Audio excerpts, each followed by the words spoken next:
లబ్ధిదారులతో గోప్రవేశం కూడా చేసుకుందామని ఈ సభాముఖంగా లబ్ధిదారులకు నేను హామీ ఇస్తున్నా. తెలుగుదేశం పార్టీ బలం, తెలుగుదేశం పార్టీ కార్యకర్తలు. నాయకులు పార్టీ మారి వెళ్ళినా పార్టీకి అండగా నిలబడేది కార్యకర్తలు. వైకాపా నాయకులకి కార్యకర్తలకి boom boom president medal Andhra gold కావాలేమో గాని మనకి మన అధ్యక్షులు పిలుపు రా కదలి రా, రా కదలి రా అంటే చాలు పరిగెత్తుకుంటూ వెళ్తాం.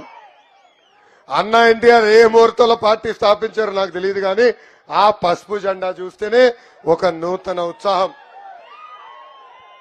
అందుకే మీ రుణం తీర్చుకునేదానికి 2014లో కార్యకర్తల సంక్షేమ నిధి ఏర్పాటు చేశాం. ప్రమాదంలో చనిపోయే ప్రతి కార్యకర్తల కుటుంబానికి 2 లక్షల రూపాయలు ఇచ్చింది మన పార్టీ. ఇప్పటికి దాదాపు 100 కోట్ల రూపాయలు ఈ కార్యక్రమం ద్వారా ఖర్చు పెట్టాం. అంతేకాదు కార్యకర్తలు ఒకవేళ వాళ్ళ పిల్లల్ని చదివించలేకపోతే వాళ్ళ పిల్లల్ని దత్తకు తీసుకుని చదివిస్తుంది నా తల్లి భువనేశ్వరి అమ్మ. నాకు అక్క చెల్లెలు లేరు, అన్న తమ్ముడు లేరు, కానీ 60 లక్షల మంది అక్క చెల్లెలు అన్న తమ్ముళ్ళు అన్న ఎన్టీఆర్ ఇచ్చారు. ప్రతి కార్యకర్తని నా గుండెల్లో పెట్టుకుని కాపాడుకునే బాధ్యత నాది అని సభాముఖంగా నేను మీ అందరికీ హామీ ఇస్తున్నా. 2019 నుంచి 24 వరకు మన పైన అనేక దొంగ కేసులు పెట్టారు.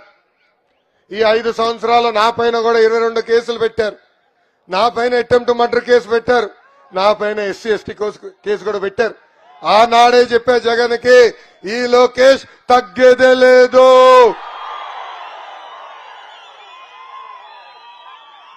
ఏ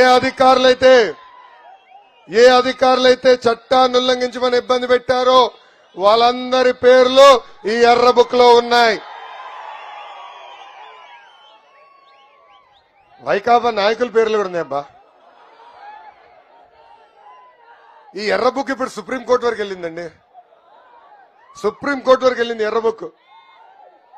ఈ ప్రభుత్వం సుప్రీంకోర్టుకి వెళ్ళి లోకేష్ ప్రతి ఊర్లో ఎర్ర బుక్ చూపిస్తున్నాడు, నాన్ బెయిలబుల్ వారెంట్ ఇష్యూ చేయండి, లోకేష్ ని అరెస్ట్ చేస్తారంట.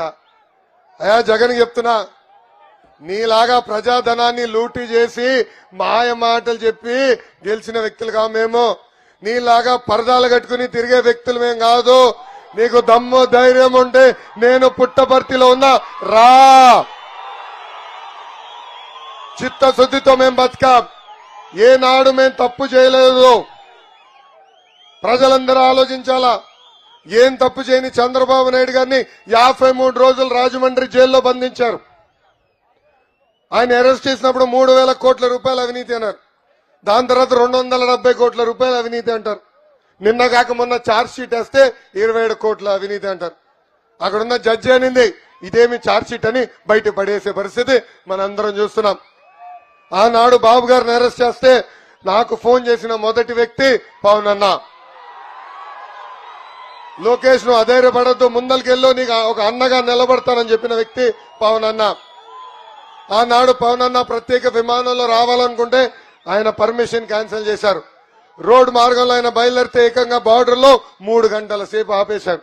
అందుకే ఆనాడు పవన్ అన్న నిర్ణయించుకున్నారు, తెలుగుదేశం జనసేన పార్టీ కలిసికట్టుగా ఈ సైకోని తరిమి కొట్టాలని. ఆయన ఒక మంచి నినాదం తీసుకొచ్చారు. ఏంటది? Hello AP, hello AP, bye bye YCP. ఇక్కడున్న జన సైనికులకి పసుపు సైన్యానికి పిలిపిస్తున్నా. జన సైనికుల పేరుతో పసుపు సైన్యాన్ని తిడుతూ పేటీఎం బ్యాచ్లు పోస్టులు పెడతారు. పసుపు సైన్యం తిడుతూ అంటే జన సైనికులను తిడుతూ పసుపు సైన్యం పేరుతో ఈ పేటీఎం బ్యాచ్లు పోస్టులు పెడతారు. అంటే మన మధ్యలో చిచ్చు పెట్టడానికి ప్రయత్నిస్తున్నారు. మనందరం అప్రమత్తంగా ఉండాలా. మన లక్ష్యం ఒకటే, ఈ సైకోని తరిమి కొడతాం. అందరం కలిసికట్టుగా పోరాడాలి.